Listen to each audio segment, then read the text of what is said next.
Hello, hello everyone, and welcome to Cocktails and Conversation. I'm so happy that you were able to make some time tonight, December 9th, to make this call this evening.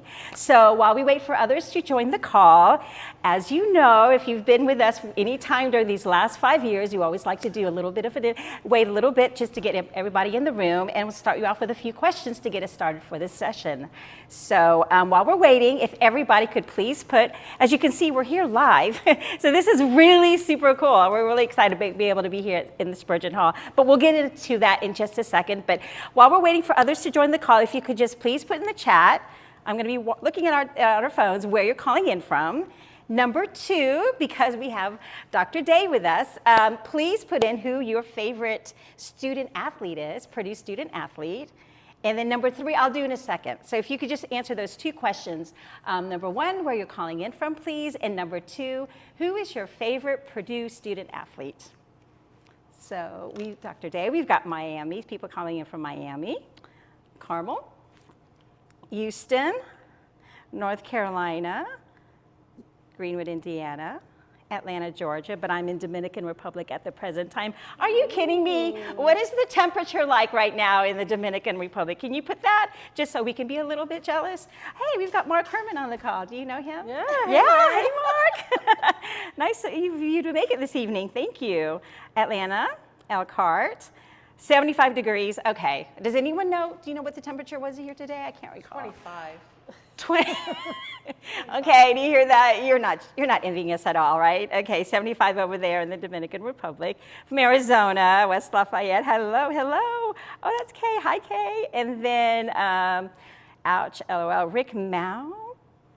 Oh, now you're naming athletes. Got it. Okay. I was like, I don't know. Okay, now we've got some. And also, if you can please include your favorite student athlete on the call, that would be cool. Yeah, we've got some pretty jealous people here on the call. So while you do that, while you're typing in your answers in the chat, I'll just go ahead and read out some things about this Zoom call. As you know, attendees will be muted upon entry. Number 2, if you need assistance or have a technical issue, we've got Stephanie as well as Sugar on the back end in operations who can help answer your questions. And please note that we are recording tonight's session and your consent is acknowledged by staying on the call. The recording for this session will be ready in about a couple weeks, and you'll be able to find it on the YouTube channel, on the Purdue for Life YouTube channel for Cocktails and Conversation. Okay, who else did you see on there as far as people that...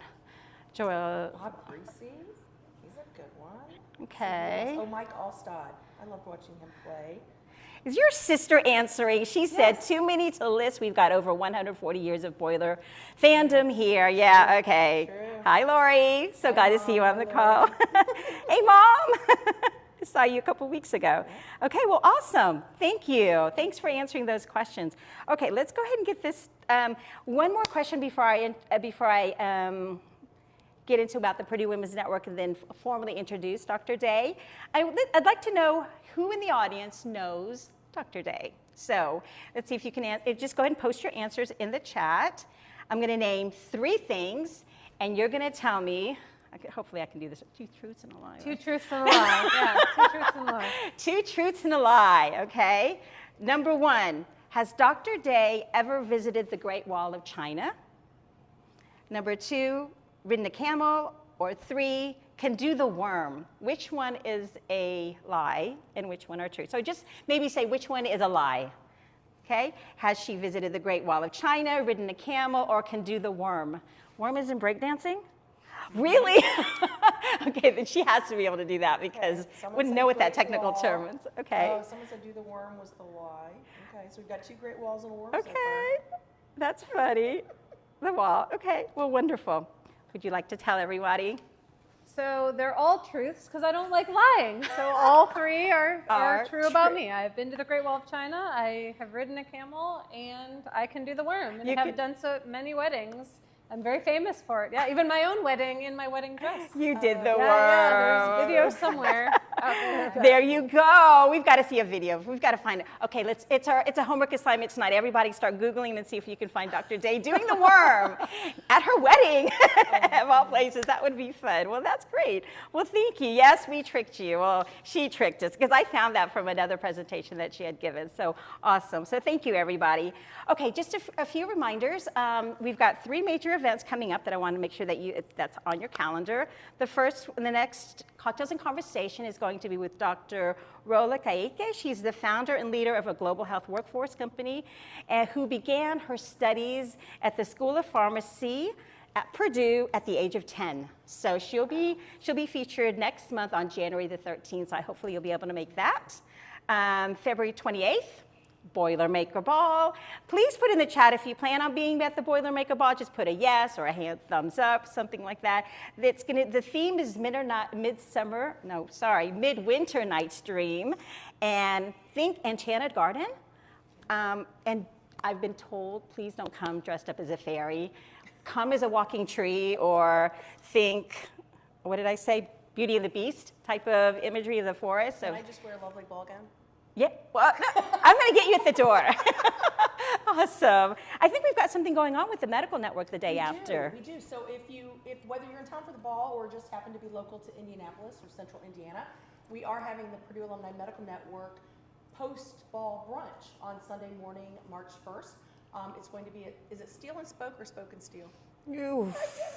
What details to follow? Yes, but watch for those details. We would love to have you join us for that brunch on Sunday morning. And if you can't do that, then head over to Columbus, Ohio, and watch the Buckeyes play Purdue as we beat them. Yes. A lot of things going on. Lots going on during that weekend. Yes. So yay, thank you for that. And then on June 23rd to the 25th, we've got the Purdue Women's Conference happening in Indianapolis this year. So the Purdue Women's Conference event is going to be held at Sugar. Can you remind everyone, please, where it's going to be held at? Is she on the call? Is she telling? Okay. On the call. Awesome. The pre-event for the Purdue Women's Conference, it's going to be at Harry and Izzy's, downtown Indianapolis. Awesome, awesome. So more details to come. As you know, every year we put, we'll do a save the date on March 8th, which is International Women's Day, and you'll find out more details about the conference that'll be held. It will be our 7th Women's Conference for the Purdue for Life Foundation. So there you go. Those are my updates. So now I'd like to formally introduce our featured speaker this evening, no other than Dr. Carly Day. She is the head physician for the athletics department here at Purdue. So thank you so much for joining us this evening. You're welcome. Good to be here. Good to be here. Awesome. So yeah, why don't you just tell us a little bit about yourself, like a little bit about your story of, before Purdue, during Purdue, and then maybe, then we'll get into some other questions. But before Purdue, and then what made you accept that role here several years back? Yeah, so I'm originally from Cleveland, Ohio. Grew up there, went to high school there. Did my undergraduate studies at Miami University. Had a great time there, graduated in 3 years, and then did medical school and residency at the University of Virginia. So my residency is in a field called Physical Medicine and Rehabilitation, which is often abbreviated PM&R. And then I did a sports medicine fellowship at the University of Utah. And then I was back at the Cleveland Clinic for 7 or 8 years before I took the job here about 7 years ago. So I've been all around, learned from really great mentors, and it's sort of shaped me into the person that I am. Awesome, awesome. Thank you. Can you tell us a little bit about your family? Yeah, so I have 2 kids and a husband. My husband, Matt, is a stay-at-home dad, which really helps, which I'm sure we'll get into later, sort of help me do my job and focus on work a lot. But I have a 13-year-old daughter named Valencia and an 11-year-old son named LJ. They go to school here in West Lafayette, and they're great kids. They're really a joy. Awesome, awesome. I think I watched a video of her, of Dr. Day during a presentation, and I love the way that you talk about your family. There's so much love, and you're so proud of all the things that they've done, that she's a bookworm, and I think he was actually doing the handstand in one of the pictures that you showed in the... I think my son was upside down in a photo. Okay. Yes, doing handstand, and I told everyone that was just a break. We were playing euchre, and it was just a break while while someone was shuffling cards, and my son's upside down, Why all not? over the place. So he brings the energy to Yes. the family. Okay. For sure. I love that. I love that. Well, thank you. Thank you for sharing that. Okay, let's go ahead and get this started. First part, what sparked your passion for sports medicine? Yeah, I mean, I've always loved sports medicine. So as far back as I can remember, I would watch sports as a family. And, you know, you watch the NFL and someone gets hurt and they would cut away to commercial. And I'm sitting there saying, no, like, what happened? What's going on? How are they going to help that guy? And I always felt like that was the most interesting part of the game. So that's telling. Okay. And then when I was in high school, I had the opportunity to take a sports medicine class that In high was school. put on by our athletic trainer. Learned a lot, and so that just sort of got everything going in that direction. But that's always what I was interested in, even from when I was little. So that was your calling. Thank goodness for NFL to get you interested in all that, right? Get you started. So you've trained at some of the nation's top institutions. How did those experiences shape your leadership style? Yeah, I really, whenever I'm guiding mentees, a lot of times I'll talk to them that you will never be exactly like one person you work with. No matter how great they are, no matter how wonderful they are, you know, as you navigate your way through your career and your training, you're always going to take little bits from each person you're with. And so as a physician, I mean, I would say, ooh, my shoulder exam is very similar to like that one doctor I worked with. That's like how I learned my shoulder exam. I really like that. But then the way I explain injections is more like how this other doctor explained injections. And so similar for leadership style, you know, it has to be authentic to myself. I can't be exactly like someone else. Sure. But I might notice something they do and just grab that little piece, right, put it in my pocket, or just to sort of help me become the best leader that I can be. That's the highest form of compliment when you borrow something from someone else and adopt it. I love that. Thank you. What does it mean to you personally to lead Purdue's sports medicine program, balancing competition and care? It's such an honor. I always tell everyone I have the best job in the world. I mean, you know, as a physician, my office is in Mackey Arena. It's 10, 15 feet away from the basketball court. I get to work with the athletes. I love working with all the different sports. You know, so a lot of people ask about football or basketball, but wrestling is great, and diving and swimming and track, and you know, every sport we have, baseball, softball, golf, tennis, there's so many different parts about the sport that are interesting, both as people they're interesting, but also the biomechanics of their sport and the injuries they get. Like, I love just the variety, the different kinds of people. We have international students, we have people from all over the U.S., and I just love getting to know them and helping them be the best that they can be. I love that. I love that. Thank you. Thank you. I'm just thinking about her office. So I had the opportunity to, you gave me a wonderful tour through the facilities, and she's right. She's like 15 steps away from the Mackey Court. I was like, oh my gosh, I can't believe that's right there. So I'm trying not to geek over all these things that I'm seeing and all the players that are practicing. So that was a fun time. Okay, I saw in the chat that it was hard to hear Lisa. Do I need to pass the microphone back and forth? Okay. Okay, yeah, okay. So Lisa, go ahead. Excellent. So obviously you've been, I think, huge in breaking barriers just in this role that you have. The statistics show that only 12% of all head team physicians are women. That's unbelievable to me. What does that statistic mean to you?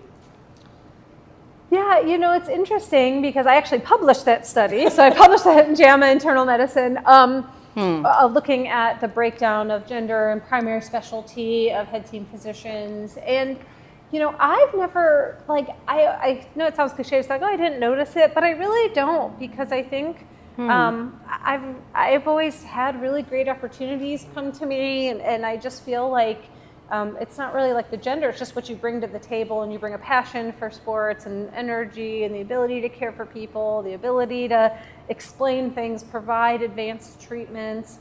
So, you know, sometimes you notice it when you're in a room and you look around, you know, that the head team physicians for the Big Ten, we had a new female a year ago. So right now, I think there are 3 out of the 18. So sometimes you'll see some other friends there. But like I said, I usually don't notice it day to day. It's just more sometimes you're in a room. But my colleagues are great. And, you know, to me, it's just been something that I love sports. And I think if you love sports, why not go into sports medicine? Absolutely. That's excellent. So have you faced moments where you've had to assert your credibility or leadership in this male-dominated world? Yeah, I mean, I think a little, but I think it's pretty easy to get credibility. Like if you know what you're doing, you know what you're talking about, you know the lingo, you show an interest in, you know, what people are doing. So you're not a fan, right? You're not a fan, you're a physician, but you care about these athletes. You have to understand the situation they're in, again, the intricacies of the sport. And once a coach or an athlete sees that you care about them, you want them to succeed, and you understand, I think that credibility comes pretty quickly. And I'll tell people, you know, again, when I have younger mentees and I say, but I don't really know a lot about that sport. If you ask questions, again, usually the coaches and the athletes are just impressed that you want to know about it. So wrestling is a sport that I love now and I know a lot about it. But when I started, I didn't, but I'd go to wrestling matches and ask the athletic trainer, hey, why is that a point? Or is that, you know, why is that move illegal? And you learn the sport, so they're not saying like, oh, she doesn't know it. They're saying, oh, wow, she's really engaged and wants to learn more about the sport. So that's why I always tell people that the energy in asking questions is not a negative, right? Because then you'll learn, and then sometimes someone else will ask you, why is that a point? And you have to explain to them why it is. Well, and I find that true leadership is being engaged in all aspects of it. So the fact that you're wanting to learn more and really dig in is very telling. And I'm sure the coaches and the athletes can really appreciate that and see that. So what advice would you give any young women who are going to worry about having to choose between family and their ambition and the blends that brings to a career and motherhood and family? Yeah. I mean, life is hard for everyone, right? So I think in the end, doing something that you enjoy is going to make you a happier person. Yeah. You're going to be a better parent because you're going to come home and, you know, days can be long or hard, but at least you enjoyed it. You helped people. True. So, and then, you know, I am, again, very fortunate that my husband is a stay-at-home dad. So that has been very helpful in navigating this process. But some people can't have that, and you figure out other ways, whether it's family, right, whether it's hiring help. And I think for me, the things I think of, one is people use the term work-life balance. And balance is tough, right? Balance, you're always juggling and have balls in the air.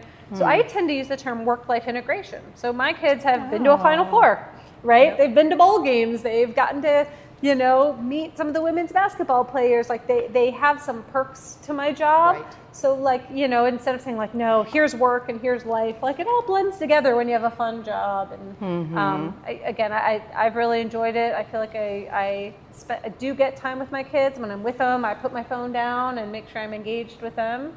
And then, you know, it's been as good as you can get in that situation, I think. Excellent. Has your definition of kind of having it all changed throughout your career? You know, I always feel like I'm just a simple person. I don't have this like dream of what it had to be. So like, you know, if my son has an orchestra concert and my husband can go and I can't, then that actually happens. So I'm going out of town tomorrow. My son's orchestra concert is Thursday. So right before I came here, I asked my son if he could play me some songs. And I got a nice personal concert. Excellent. My daughter joined in too in the cello. So we had the cello and the viola playing us music. So now I don't feel bad that I'm going to miss this concert, right? He knows I care. My husband takes some videos. But just taking those extra steps when there are times that you might miss, you know, a family event. I think, again, my son's going to remember playing me music on a random Tuesday late evening. I love that. That's absolutely true. That I love that too. I love that. Your own personal concert before you left. I love your term, work-life integration. That's fabulous. I'm going to borrow that. I know. We need I love that. We're going to coin that. Okay, let's see what the audience knows here. Can you put in the chat how many student athletes there are? Let's see what you come up with. Boy, did I get that number wrong when I first started. So audience, let's see what you guys know. Please write in the chat how many student athletes there are here at Purdue. I'm going to grab a sip of my cocktail. Yeah, while you do that, we're going to drink our cocktail. Oh, you're gonna love these answers. Okay. Cheers, Lizzie. Just a few more. So 200, 1,400. Wow, that would be a heavy lift. 550, That's awesome. 500, 400 plus. But the majority, there's about 500 plus. Do you know the exact number? It varies, so Okay. like 500 to 550, I think, sometimes. I'm not gonna say 500, got it. Okay, so how do you help, you oversee care for 500 plus student athletes. How do you help them see their worth beyond their performance? Yeah. I think the interesting thing is you can still have a goal of improving the performance and talk about things outside of sport. So if someone's doing well in school, they're going to perform better at their sport because they're not sitting there stressed about school and stressed about their homework, right? So like you can talk about school, you can talk about their family back home, you can talk about general health, right? We optimize not just injuries, we take care of illnesses, and we have athletes with type 1 diabetes and asthma, and optimizing their health all around helps performance. So it's like you still get to focus on the things that are, true to just general health and well-being, but that will help their performance. Yeah. So it's not saying, you don't have to choose like, okay, I'm just going to take care of your health or I'm taking care of your performance. Those go hand in hand, right? And even mental health. When people feel better, they perform better. So it's actually goes really smoothly and easily, I think. Which is a huge reflection on every part of their life, not just their sports life, but as well as their academics, et cetera. Can you share a little bit, because for those that don't know, how does that actually work here with the student athletes as far as tutoring and making sure that they stay up to date with all the, turning in their assignments on time, et cetera? I do. Yeah. So as you'll learn, athletics, it's all about teamwork. So that's ironic, right? We take care of athletes, but we have a whole group of academic support staff. Okay. So if someone gets a concussion and we think they might miss class, we notify their academic advisor, and then that helps them communicate to their teachers and all that. Okay. They set up tutoring, like they set up all that. We interact some if someone's having difficulty, if there's a medical or mental health reason that's impacting academics, we can get permission to talk to them. Sure. But we have specialists who focus on that, and so it's more of just communicating needs to them, and then they handle everything. Got it. Okay, thank you. I forgot to mention, everybody, if you have questions, you do. Okay, if you have questions, please go ahead and put them in the chat, and we'll try to get them as best as we could. So Lori asked, does that number include cheerleaders? Yes, so we do take care of the cheer team. So, I didn't know that. I know a lot of people see them at the football, basketball, volleyball, all of that. Okay. And they do a good job there, but they are a competitive cheer team. So they usually compete every January.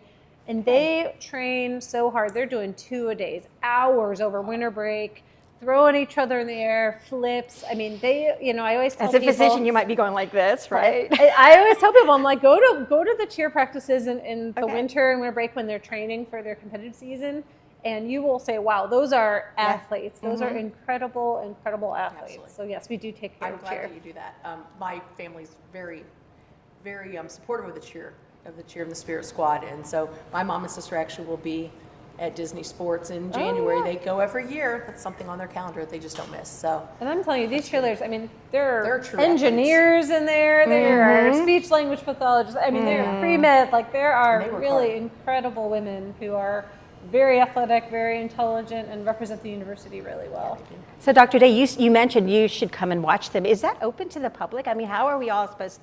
Interestingly, they will perform their routines.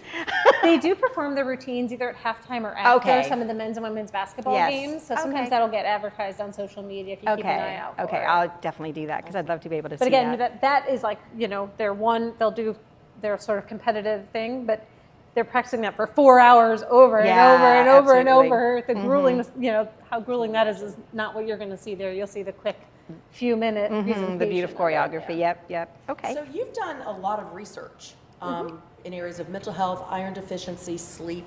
How are those things, and what kind of invisible struggles are you seeing the students athlete face, and how is that impacting your research?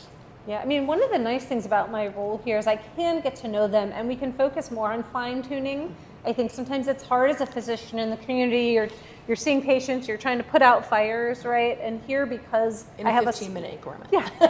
So here, because I have a smaller panel, right, I can sit there and say we test for iron deficiency, vitamin D deficiency, we do mental health screeners, so we can sort of screen and try to catch people before it gets too severe, right? And try to fine tune and help, again, performance and health. So from a research standpoint, again, I've never said this is the research I'm going to do. I just go with the questions that come to my mind, and if I have a good way to study it, I'll do that. So all of these have come naturally through just curiosity and being in an environment where you can do that. Some of it's been here, some of it has been at different places, but I think those are the ones you're most engaged in, if you're actually interested in the research. You're not just doing it because you think it would be an easy publication. That makes sense. I love that. Makes sense. Currently, right now, with the administration and everybody really looking at nutrition and what's in our foods and the dyes and all that kind of stuff and how it's impacting all of the people around us as well as ourselves and our health and mental health and whatnot. Are you able to implement any of those changes? Are you struggling to implement certain changes? Are people like hearing certain things and thinking we have to avoid this when you're like, we're actually good on this? And what challenges are you facing with that we're currently hearing about? I mean, I think the health world is very, like, there is some misinformation. You got to figure out what's true, what's not true, and there's a lot of information out there. Yeah. We are, again, in this teamwork theme, very fortunate to have some wonderful sports dietitians. And so they have extra training and not just being a dietitian, but how that affects athletes. Okay. We opened up a dining hall last year, the Purdue Athletic Dining Hall. And so the dietitians will be there. They can answer questions for the athletes. The food has, labels and what's in it. And it's, I mean, I've heard athletes just say it's so helpful. And, it takes care of their body. But from a performance standpoint, if the dining hall is right there and they're able to have access to it, they've just really enjoyed it. So the dietitians are really helpful when it comes to any information, questions from the athletes. And we're just very lucky to have an excellent team here that I work with. Excellent. So you were actually on the COVID-19 Medical Advisory Committee. What was it like to manage that during such uncertain times with your teams and your athletes? And, are we going to be able to play? Or are we not going to be able to play? How do we structure practices, that kind of stuff? Yeah. So that was the NCAA COVID-19 Medical Advisory Group. So that was a group of... Did I say that wrong? Gosh, I don't even know how many people. Let's say 15. That could be wrong. But there was a smaller group of us, weekly Zooms throughout the whole pandemic and return to sport, and talking through policies, what things look like, what's important to look for from a testing, from a treatment standpoint. And gosh, I learned so much, but it helps. I can bring it back to Purdue when I know sort of what they're doing in the country. Right. But yeah, it was a really fascinating group to be on, sort of a leadership group within the NCAA. Got to meet some great colleagues through there, and they had physicians, but also infectious disease experts, right? And yeah, it was just such an interesting time. So it was a lot of work, but I was happy to help. And we got sports back for the NCAA, and a lot of people needed that to keep them entertained and a little busy during what was a tough time for a lot of people.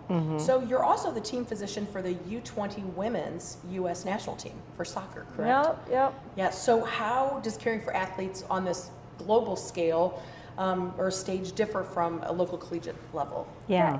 I love so this is the under 20 women's national team for the United States soccer. And so most of them are college students. These are the people I work with every day. Okay. And whether you're elite and training for the national team or college or a club sport, 19-year-olds are 19-year-olds, right? And there's some who are professional athletes at that age now in women's soccer. But once you're in that group and you're sort of in the travel party with them, they're just a bunch of really lovely 18 to 20-year-old women that you get to work with, and you just happen to be really good at soccer. But it almost doesn't change a whole lot, right? You're just taking care of them and keeping them healthy and doing the best you can for them. But that's really been enjoyable. I've been to the U20 World Cup in Colombia. I've been to a CONCACAF championship that was in the Dominican Republic. Okay. So that woman who's there right now, I've been there.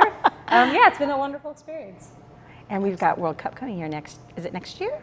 Yep, 26. Yeah. 26, that's going to be exciting too. Okay. Yes. Okay.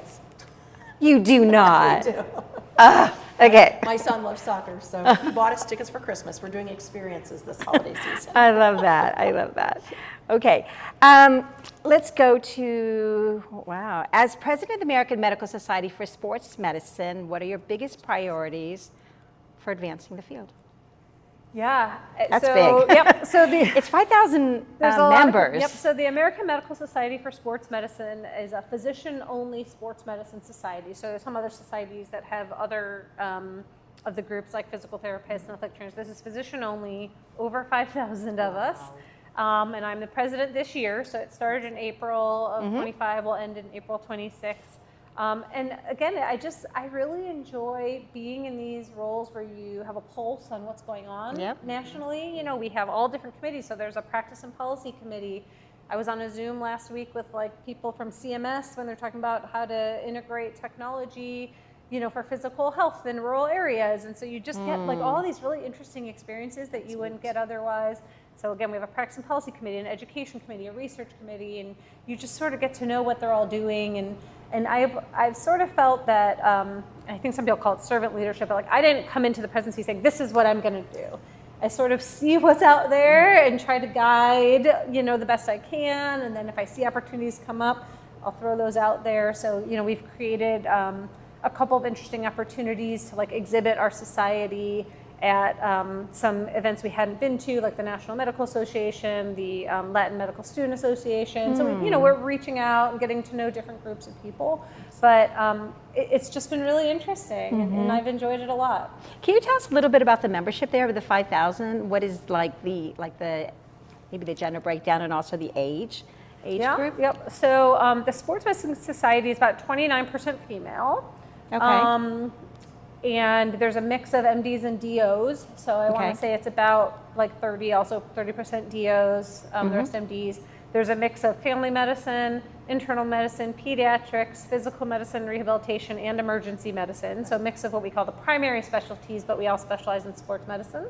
And then we do have some student members and resident members and fellow members as well. Okay. So there's and from all over the country. We have some international members. I've been able to make international connections. So it's really wonderful. How long have you been part of this associate or this society? Yeah, since I was a fellow. I think my first year attending the meeting was my fellowship year, which is 2010, 2011, and I haven't missed a meeting since. Even having 2 kids during that time somehow made it to all the meetings. That's why you're president. Wow. So I can imagine that in this group, you've got quite a number of high achievers and experts, right? So how do you lead when you have peers that are like that? I think just allowing them to use their expertise, right? I mean, I think acknowledging that not one person is going to know everything or have the answer to anything, and sort of leaning on people. What are they good at? What are their strengths? What are their knowledge bases? I actually just think it's easy. I think, when you think like a board of directors, you have that many people's expertise. It's not me telling them what to do. So the more experts, the better, in my mind. Right? Yeah. Advance the cause a lot more faster too, right? Okay. Looking back from Miami University to Purdue, what leadership lessons stand out most? I think one thing that was pretty crucial for me, I was going to say pivotal, but I'm going to use the word pivot again, is the ability to pivot. So I always thought I wanted to go in orthopedics because I like sports medicine, and that's all I knew. That's all I knew that you could do until I learned about all these other avenues. And so I had been president of the orthopedics club in medical school, and I had shadowed orthopedic surgeons, and I loved them, and I thought it'd be so fun. And then I found physical medicine rehabilitation. I was like, oh no, I love this even more, right? And so I had a mentor who was an orthopedic surgeon, and I was just so upset about having to tell him that I was going to switch what I wanted to go to. I thought he'd be so mad because he had been so helpful, and I think he wasted his time. So this is one of my favorite stories because I wrote a letter. I typed it out because I was too chicken to tell him in person, and I found him on his busiest clinic day. He's got patients all over, his residents, and I literally was like, "Hey," and he goes, "Harley, what is this? Come, let's talk." And he opens it up and reads it in front of me, which is mortifying. And so again, I'm just sitting here thinking he's going to be so mad. And he goes, "Did I ever tell you I was going into cardiac surgery till my last year of medical school and switched to ortho?" No, okay. So I just think that really finding your passion, I'll talk to student athletes here who might be switching their major and they're like, it's going to put me a little behind. And I'm like, better to be a semester behind than be in a field you don't like for the rest of your life. Right? Yep. So I think finding that pivot, so I think, people can be stubborn and think that you're only successful if you just drive in one thing forward the whole time. And I really think the way my path has gone well, it hasn't been that crooked, but just to look at situations and really follow the path that will bring you the most joy, that best suits your talents, and not just saying I have to do this one thing or else I'm not going to be successful. That's not really how it works. I love that. I love that he also switched the last year too. I'm like, you could read it better there. I love that. Okay, Lisa? So I'm still stuck on the whole work-life family integration concept. That's just mind-boggling to me. I love it because we do try to balance, but to integrate just makes so much more sense. So I love that. So you're obviously a mom of 2. We got to meet them earlier. So what are your children, what have they taught you about patience and perspective that has helped you to really take that into this job, working with obviously so many student athletes? Because being a mom does change how we look at things. Yeah, I think a parenting lesson that's really meaningful to me, and there's this great quote that I will not say it as well as like the actual quote, but it talks about your children are seeds, right? And as a parent, your job is to water them, provide an environment, provide the sunlight, provide the water, but you can't change a rose into a tulip. Right? The seed, it's going to be what it's going to be. And I think sometimes that happens at work, that happens with student athletes. You know, your job is to create a supportive environment, right? And allow them to grow. But that's what work is too. Isn't that what I'm doing for student athletes, is creating an environment that allows them to be healthy? Like, sure, I prescribe medications, but it's a lot bigger than that, what we do. And so I think, you know, as a parent, like, you just see people forcing their kids to do, and I don't know, what do you want to do? Like, yeah, you got to do your homework, but like, do you like sports? Do you want to do sports? Do you like an instrument? Do you like art? And I see a lot of people sort of forcing their kids into a certain pigeonhole, and like, those kids are never happy, right? So I think that I've learned that lesson parenting, and I've never played an instrument. I played the guitar in 8th grade very poorly. I've never played an instrument on that, and both my kids are like really good in orchestra. But had I just told them to do what I did, that they wouldn't have had that opportunity. But they like it, right? They really enjoy it. And they do sports as well, and they each have their own interests. But, you know, like, my daughter's found this passion with anime. Like, I know nothing about anime, but love it. Here, you know, go follow that. Tell me about these characters. It leads to great conversations, because she knows so much and I know so little. So we just ask her about those. So I think that's the thing, is just sort of helping people do what they want to do and not forcing them into what your ideal is.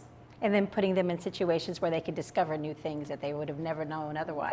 Yeah, like I said, you know, sometimes you might like tell them to practice their instrument or whatever, but you're still giving choice and saying, you know, what are you interested in doing today? And, you know, we'll talk about service a lot, but I won't say, like, we're going to do this for volunteerism. I'll say, hey, here are a few things I've thought of. Give options. Right? What of these sounds interesting? Sometimes they want to go play with kitty cats at the shelter, and that's wonderful, right?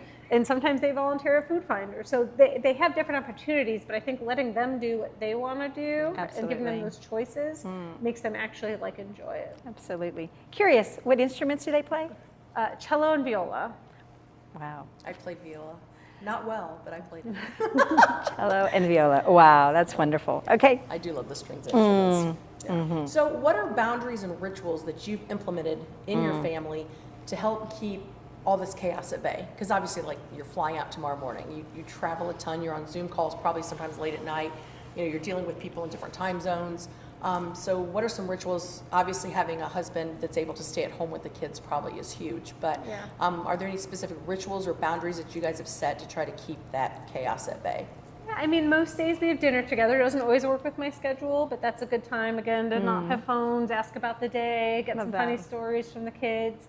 And then we play a lot of cards together. It's just, we all enjoy it. So we'll play, again, euchre or poker. I taught them blackjack the other day, which they really enjoyed. We play a lot of board games. And so those are just our fun ways to hang out together, have fun, goof around a little bit. We have, for car rides, we have little Family Feud cards. And so my son will be the host, and he'll ask us, you know, the Family Feud questions, and the three of us have to answer, which it's very funny, because I don't know if you've ever played Family Feud. Sometimes the answers seem obvious to the person holding the card, but as the guesser, you just can't think of it. So he's always like, guys, you're frustrated. Not getting this. Mom. Like, I'm sorry. I can get that. I'm trying. That's fun. So kind of one last section on this, or question on this would be, so how do you model self-care for your family, for your student athletes, for your staff? Because obviously, you know, you taking care of yourself and being able to promote that goes a long way when people see you doing it. Yeah. I mean, I get up every morning and work out. So I get up early at 6 and exercise before work, and it gets me in a good mindset, gets me woken up, gives me some energy.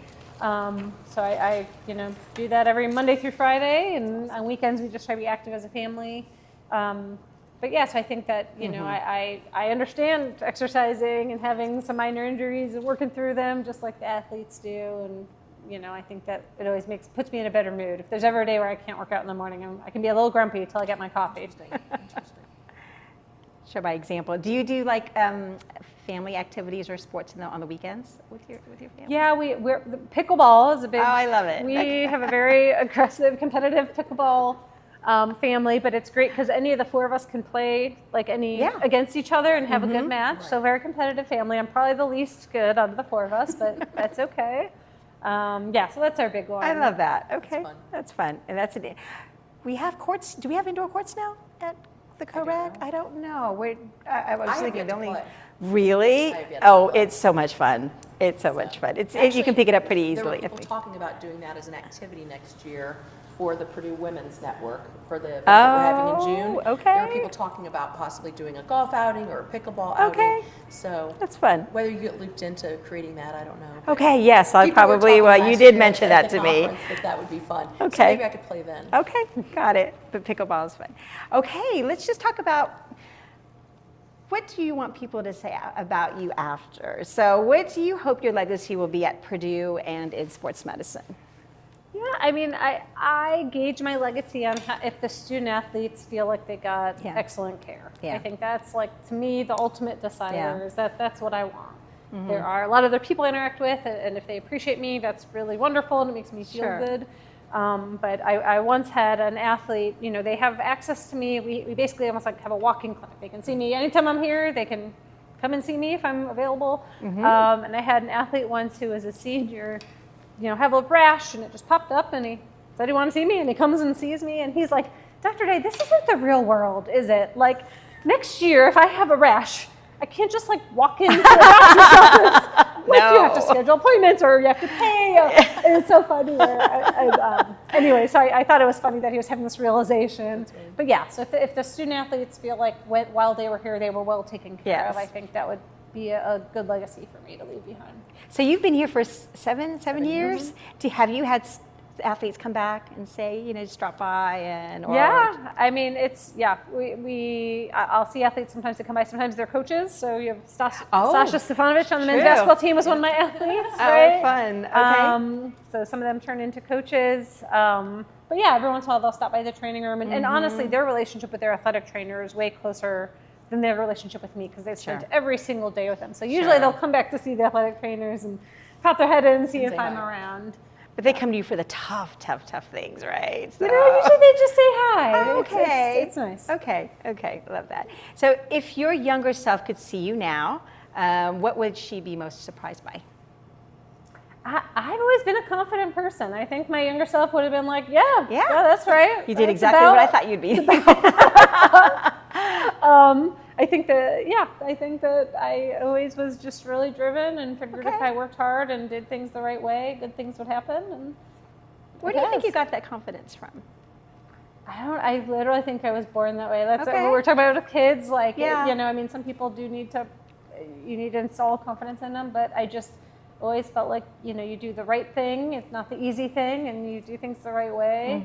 And most of the time things go in your favor. And if they don't, you can still feel good about how you handle the situation and move on. Pivot, move on. Yeah, I love that. Okay. And what gives you hope about the next generation of student athletes and physicians? Yeah, some of these, especially at Purdue, these student athletes are so driven. Their ability to do athletics and academics impresses me, right? Yeah, I was not a college student athlete. I played intramural sports. So, Yeah. To see people be driven, time management, and sometimes they're still volunteering on top of that and doing research on top of that. I mean, it's incredible to me. So I think if they can handle that, they can handle just about anything. Yeah, I love that. So I have one last question. Purdue is strongly aligned with various entities that are going to really move the One Health movement. And it's a huge initiative here at this university for a lot of obvious reasons. What are some things that you're going to see hoping to instill that whole One Health concept with your student athletes and moving forward as we as a university help to drive important changes in that area? Yeah, great question. I mean, the athletics department is a microcosm for the One Health group. So again, in our athletics department, I've mentioned this already, we have athletic trainers, dietitians, strength and conditioning, psychology, right? Yeah. Like you have dietitians, we have this whole group, and we all work together. We all have our specialty, but when we work together, you sort of elevate the care. Right. So blow that up and look at pharmacy and nursing and veterinary and all of the groups that we have on campus. It's the same thing. Okay. So, you learn a lot from each other, right? And then the people who, they've done studies and looked at people who like really just stay within one specialty. They get really single track, single-minded. And sometimes when you work with people from another group, they'll say, oh, it's funny, you work with E. coli, I work with rabbits, but did you know in rabbits, this is what we figured out? And the person's like, oh my gosh, there's actually like a corollary to E. coli. It's not the same. I have to use my knowledge to translate it. So I think that's when you get people together. Sometimes there are connections you wouldn't even have thought of when it started. So I think Have you personally been tagged to help join some of those initiatives with Dr. Barker and his team? Yeah, I mean, I know all those groups, yeah. Like you said, I mean, you are the microcosm of this movement. Yeah, I'm always happy to help. I've given talks, but I work, I'm friends with the current head of nursing, Dr. Richards, and Kay, who's Libby. on here. I think Libby's on here. So if she is, hello. And so it's just all these relationships we develop across campus. Sometimes it's little things. It doesn't have to be you don't have to be the head of an initiative. Right. You don't have to be in big things. Sometimes it's just being available for questions. But you would have some great experiences and knowledge to be able to kind of put some of that together. Yeah. So maybe when you're done in April with your current presidency, they can rope you into something. Always happy to help. Always happy to help. So thank you. We do have a question from Sharon in the chat. Okay. How have you seen student athletic injuries change over the years?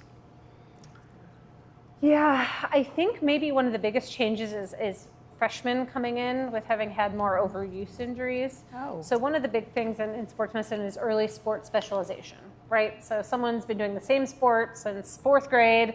They haven't done any other sports. They only played one sport. And we know that there's an increased risk of repetitive injury, right? You're doing the same thing over and over, whether it's a pitcher with a shoulder or elbow issue or a runner with a stress reaction. So sometimes you'll see a little more of those injuries occurring in the high school age, whereas when I was in high school, everyone played multiple sports. I played 5 sports, none very well, but you just play all the sports, and then they would specialize in college. So you see a little more of that at an earlier age. Okay. Thank you. And Libby, she is on the call. She says, Dr. Day is legit the best. I can hear already. That's how she talks. She used to be part of the Purdue Alumni Medical. I forgot, Lisa. Libby, did you want to get on the microphone and say something? I'm going to put you on the spot. Oh my goodness, you're so sweet. Number one, I'm in my pajamas, so you will not see my face. That's my form of self-care. I just want to say that I have had the pleasure of getting to know Carly over the past several years, and she continues to awe me in how she does such an amazing job with her career and her profession, but also we have children the same age.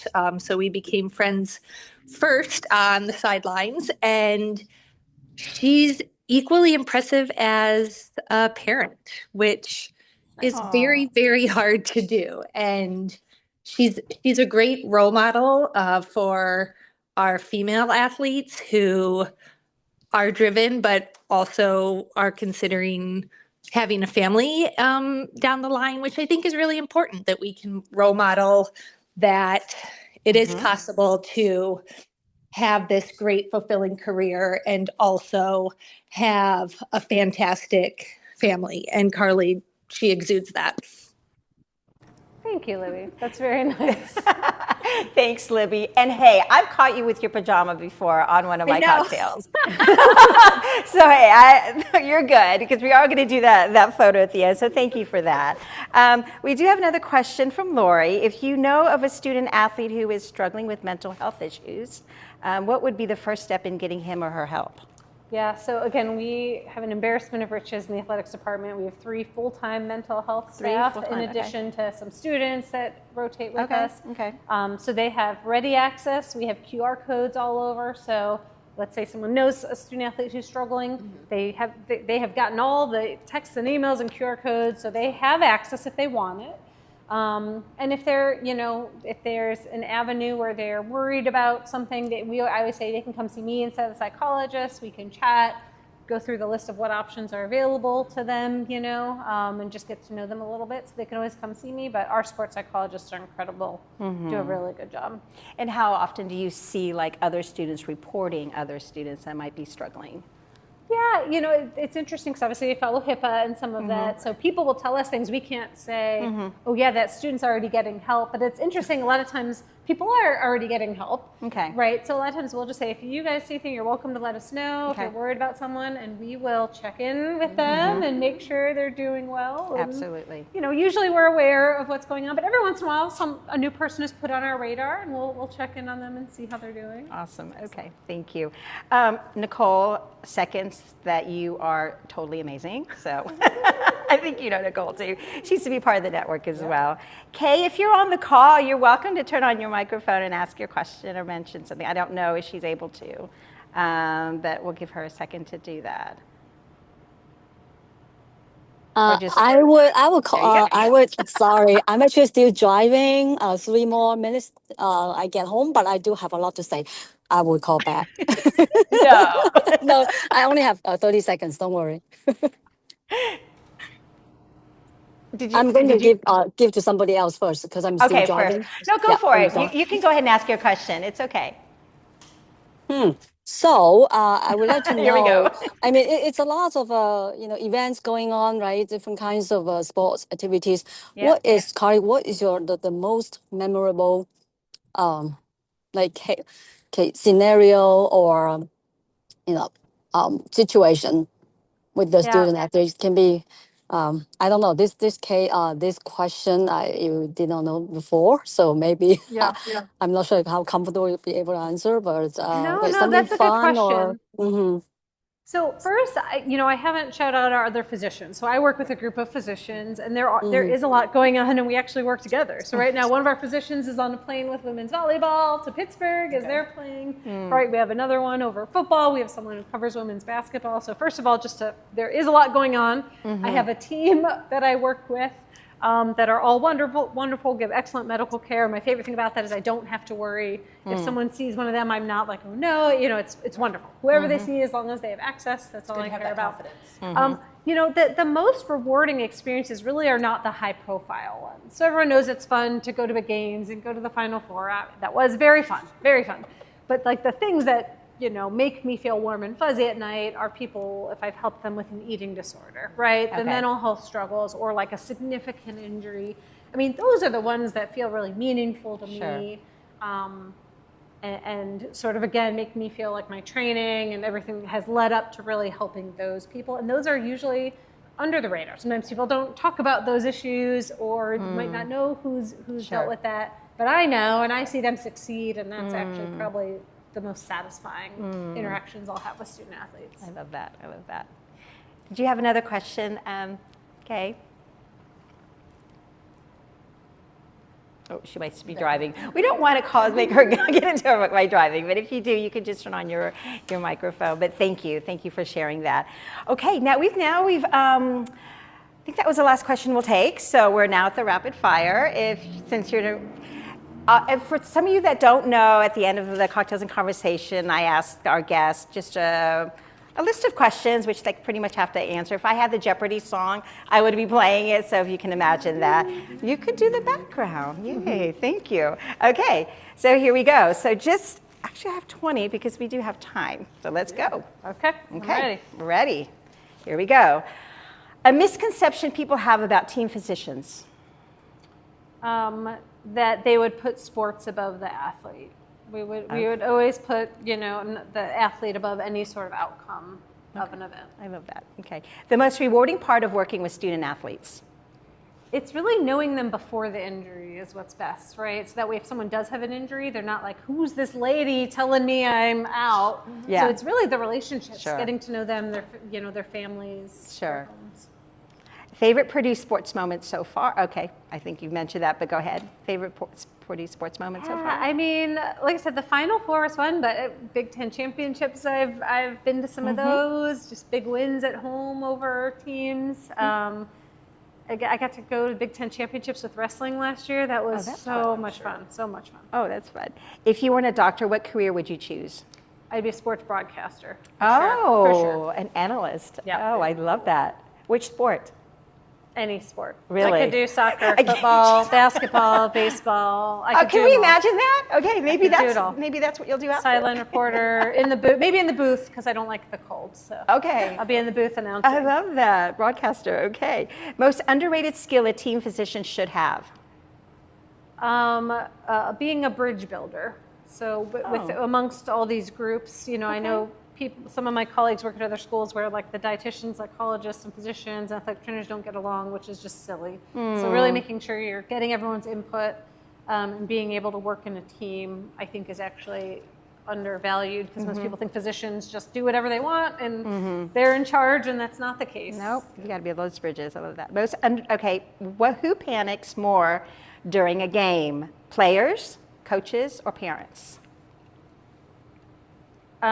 Maybe it depends, but probably parents, I would think, you would right? hope. If you're a parent, you're seeing your kid out there. Absolutely, yeah. Okay. What's the most miracle moment you've seen where an athlete bounced back faster than anyone expected?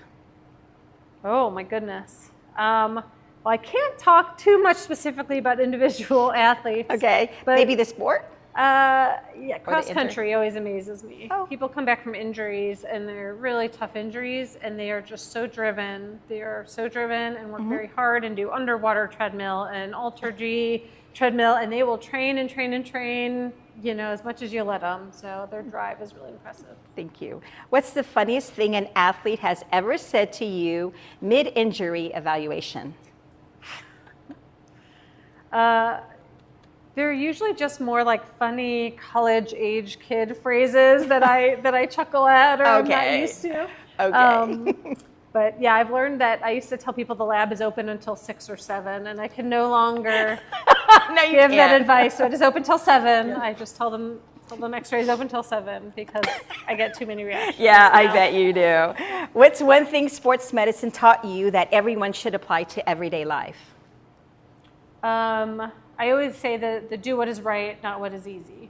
There are easy routes, and those are not always the best route.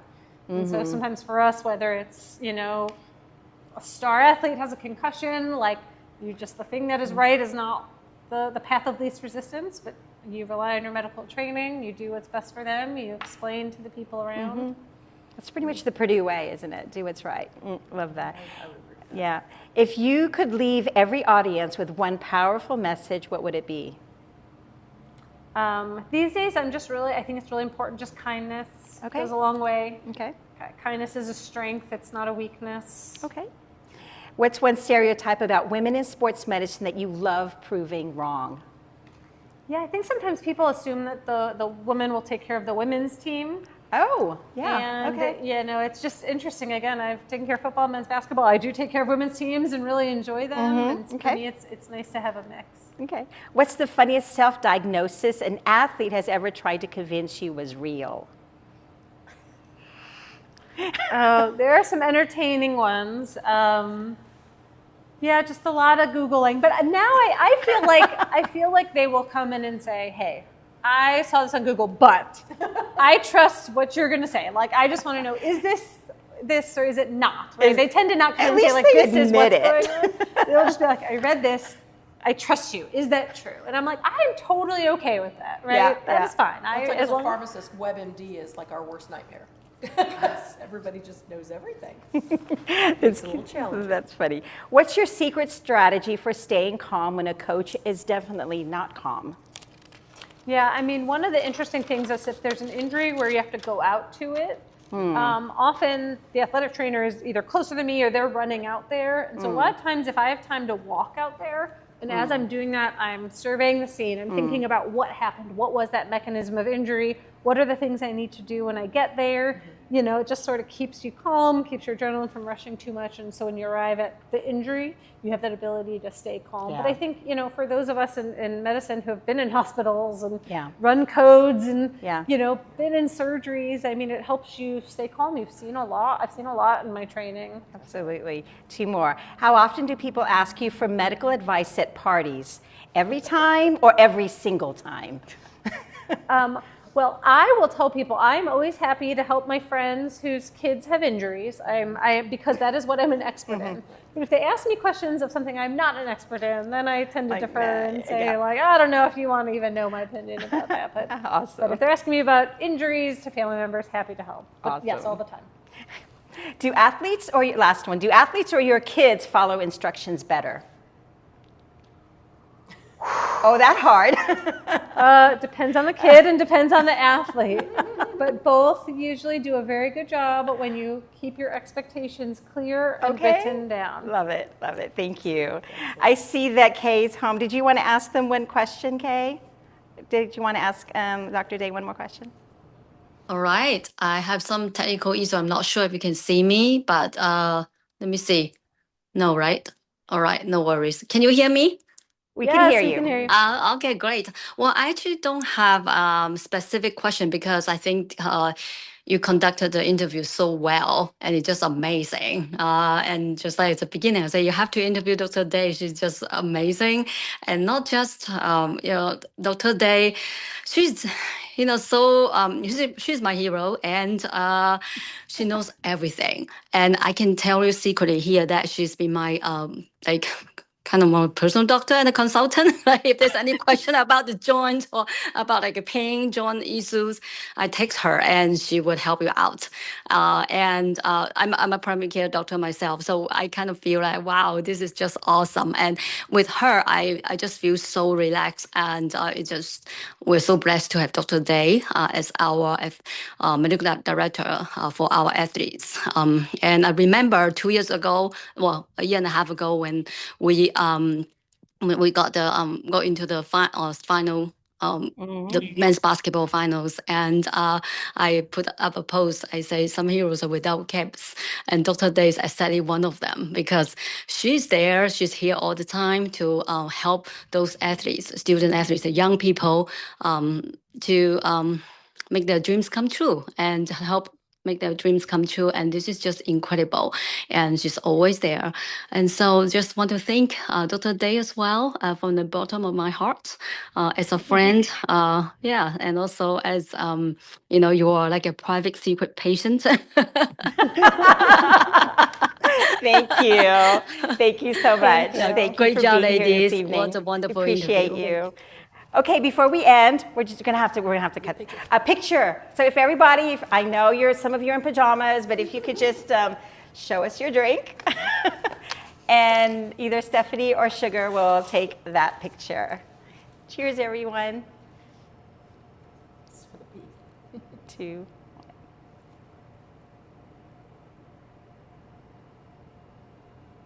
Okay, perfect. Thank you so much, everyone, for joining us for Cocktails and Conversation. We look forward to seeing you next month with Dr. Rolla and Boiler Up. Boiler up. Hammer down. Hail Purdue. Thanks, everyone. Good night, and we'll see you next month. And thank you, Lisa, for joining us. Dr. Day, thank you. Yeah. Appreciate you. Good night, everyone.